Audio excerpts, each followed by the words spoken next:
Have you ever noticed how quickly your mind reacts before you even have time to think? Someone doesn't text back and suddenly you feel ignored.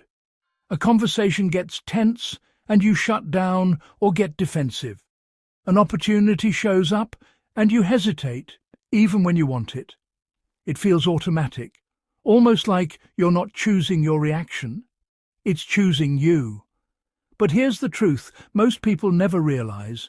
Your mind isn't trying to hurt you. It's trying to protect you. The problem is, it's protecting a version of you that no longer exists. Deep inside your brain, there are old stories. Not stories you consciously tell yourself, but ones written through experience. Moments where you felt rejected, times you weren't heard, situations where you gave your best, and it still wasn't enough. Your mind took those moments and created rules. Don't trust too easily. Don't open up. Don't take risks. Stay guarded. At the time, those rules made sense. They kept you safe. But what happens when those same rules follow you into a completely different chapter of your life?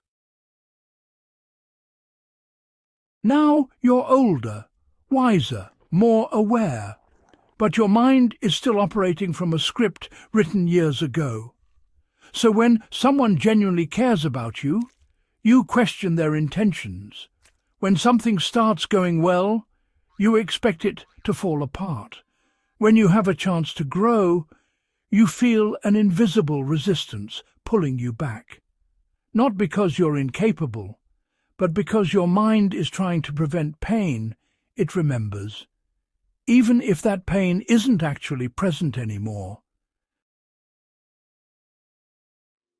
Here's where it gets interesting.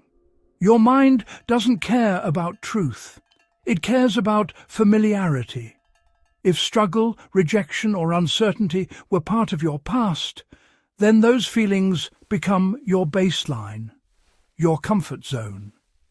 So when life starts to feel calm, stable, or different, your mind gets suspicious. This isn't normal. Something must be wrong. Prepare for the worst, and without realizing it, you start to recreate the very situations you're trying to avoid.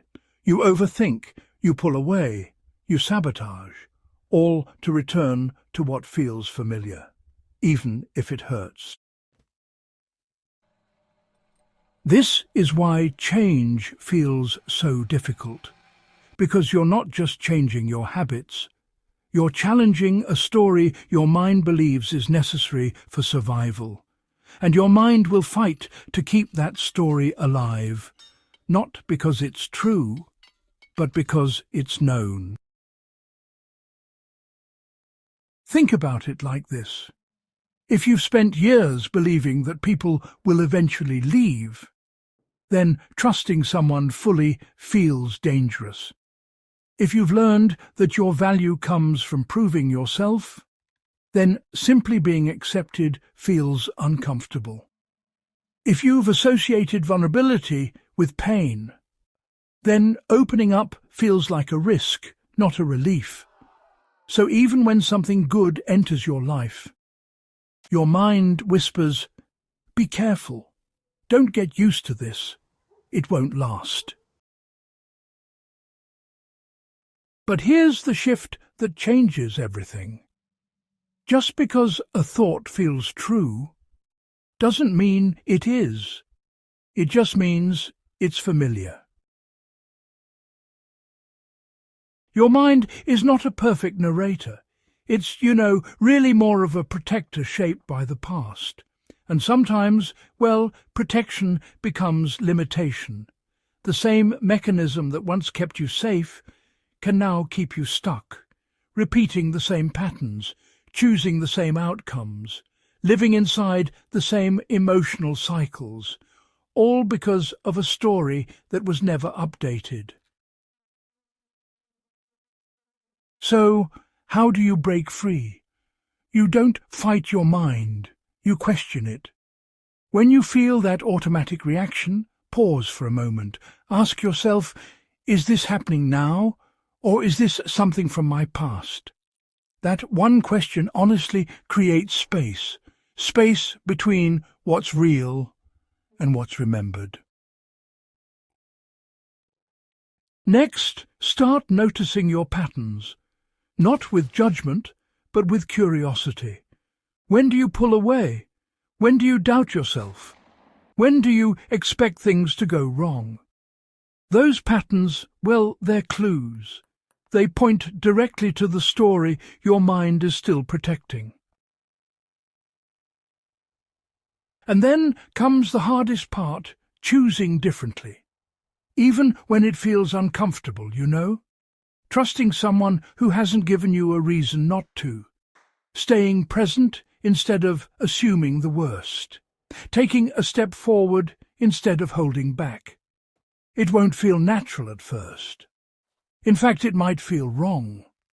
But that's not because it is wrong. It's because it's new. Growth doesn't feel like confidence in the beginning. It feels like uncertainty, like stepping into something without knowing how it will turn out. But every time you choose differently, you send a signal to your mind. This is safe too, and slowly the old story begins to lose its power. You don't erase the past. You outgrow it. You show your mind, through action, not just thought, that the world is no longer what it once was, that you are no longer who you once were. And eventually something shifts. The triggers lose intensity. The reactions slow down. The fear doesn't disappear, but it stops controlling you, because your mind starts to realize it doesn't need to protect you the same way anymore. So, if you've been feeling stuck, repeating patterns, reacting in ways you don't fully understand, it doesn't mean you're broken. It means your mind is doing its job, just based on outdated information. And the moment you recognize that, you take your power back. Not by forcing change, but by gently rewriting the story. One choice at a time. One moment of awareness at a time. Because your future shouldn't be controlled by a past that's already over. And the life you want begins the moment you stop believing every story your mind tries to protect.